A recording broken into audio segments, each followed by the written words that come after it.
In this tutorial, we are going to do Apple-style metal material in Blender step by step. By the way, I won't touch the Lightning setup.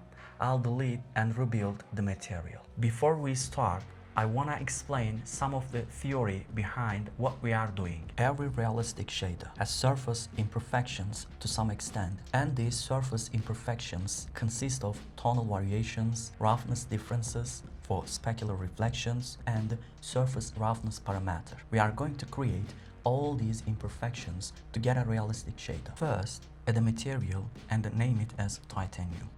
Set metallic to 1. For titanium, IOR is around 2.16. By the way, IOR is mainly important for non-metal materials. Since titanium is a metal, the visual impact is not very noticeable.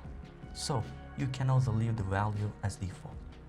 Okay, the base material is set up, but real-world materials are never perfectly uniform. To recreate the imperfections we talked about, I'll use Voronoi and noise textures as a mask to derive variations in roughness, color, and bump detail. Add a Voronoi texture and change only the distance metric to Chebyshev. We'll use the color output. Then add a noise texture, leave its properties as default. Now, we first need to properly map the texture. Press Ctrl T to automatically add texture coordinate and mapping node. Also connect it to the noise texture. Use the object output and connect it to the vector input. Add a value node for scale input.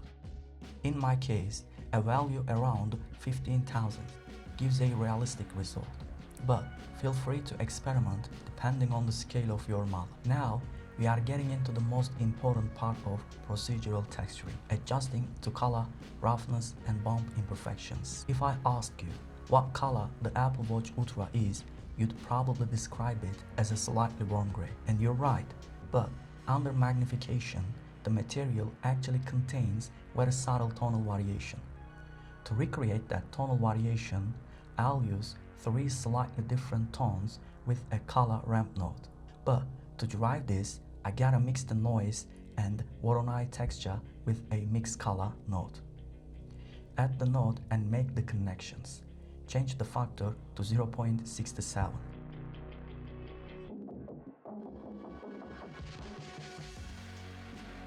Use these hex codes to adjust the colors and these sliders to control how colors are distributed across the surface. Then connect the result to the base color input.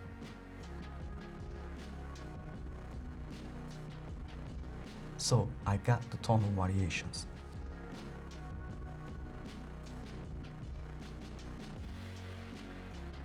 Next comes roughness variation. These variations are extremely subtle, but they make a huge difference in realism. First, let me explain how roughness works in Blender. A value of 0 gives us a perfectly smooth and highly reflective surface.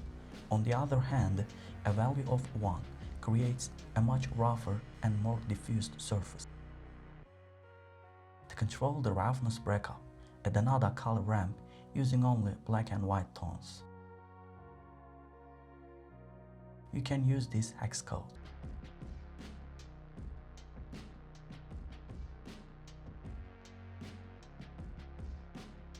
Any tone between black and white corresponds a value between 0 and 1.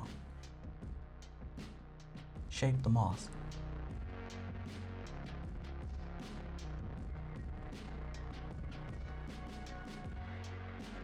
Then connect it to the roughness input.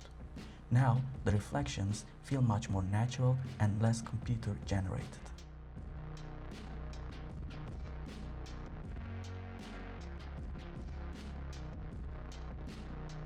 But realistic metal also needs tiny surface irregularities. To add that, I'll use this color output to generate a subtle bump pattern.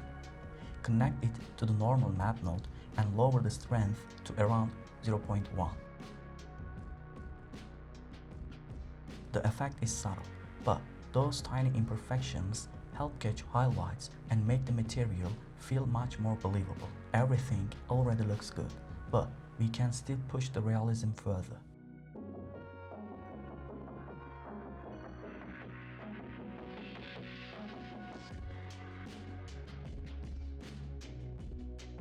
Next, I'll add an ambient occlusion node to enhance contact shadows and add more depth to the material. Ambient occlusion simulates a real physical lighting effect where less light reaches corners and contact areas. It is a subtle effect, but it adds a lot of visual depth and realism. Use the distance to control how far the effect spreads across the surface. You can also increase the samples for cleaner and higher quality results. Again, use a color ramp and connect it to the AO output of the ambient occlusion node. Use these hex codes and sliders to shape the mask. Then inside the mix shader, use that color ramp as the factor input. Adjust it until the effect feels natural and not overly strong.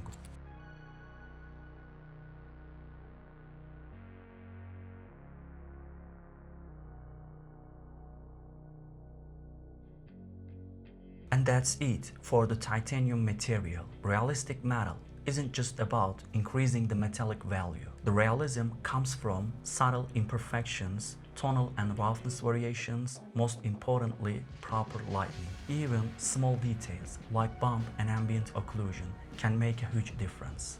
If you would like to see the whole project, you can visit my Behance profile. Thanks for watching. I'll see you in the next one.